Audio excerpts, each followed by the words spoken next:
السلام عليكم.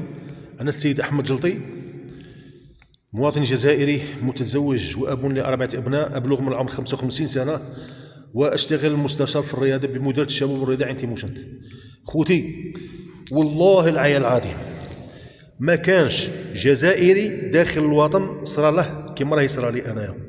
طيلة هذه المدة اللي فاتت عرفت بنفسي باللي أني حرمت على عناصر أصحاب مراتب ومناصب ونفوذ ممارسة الدعارة الفاحشة العلانية أمام السكن تاعي اللي بعته بنص الثمن ورحلت منه، ولكني تعرضت من موراها مباشرة بالتهديدات بالملاحقات في أي مكان يمنعوني فيه من الإقامة والاستقرار داخل الوطن.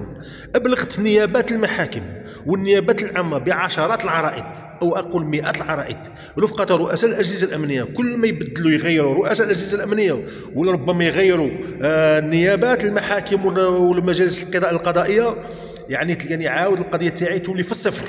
يعني دائما نبلغ بلغت وزاره العدل، مفتشيه العداله، رحت البرلمان بلغتهم بالبرلمان. كان نائب برلماني معروف داخل الوطن دار مراسله مباشره السيد وزير العدل، السيد مدير الامن الوطني، طلب منه التدخل بصرامه القانون من اجل توفير الحمايه لي ولاسرتي.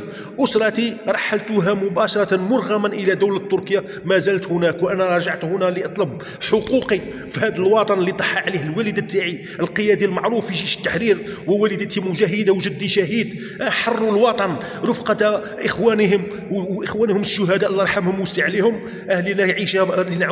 لنعيش أحرار وبكرامة وبشرف.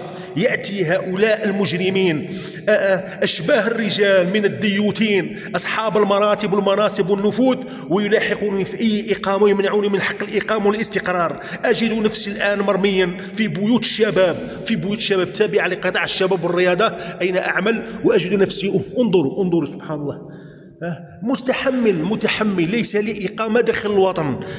وحرضوا عليه كل المجتمع الرخيص، أغلبية المجتمع الرخيص الذي يصدقهم والذي يساعدهم ويقومون بالتلفيقات، تلفيق التهم الغير أخلاقية لي داخل هذه بيوت الشباب وأينما وجدت ويشجعوا هذه الحوتالة تاع المجتمع من أجل المشاركة بشهادة الزور، من أجل تلفيقها لي وتلفيق التهم غير أخلاقية، الباس تهمة الدعارة، ممارسة الدعارة مثل ما أفسدت عليهم من قبل ممارسة الدعارة. والآن أنا موجود في خطر جدا، في خطر، لأنه هذا اليوم يوم الثلاثاء هناك معلومات تسريبات مهنية داخل الشارع. الكل ينتظر اعتقالي ومحاكمتي ورمي بالسجن.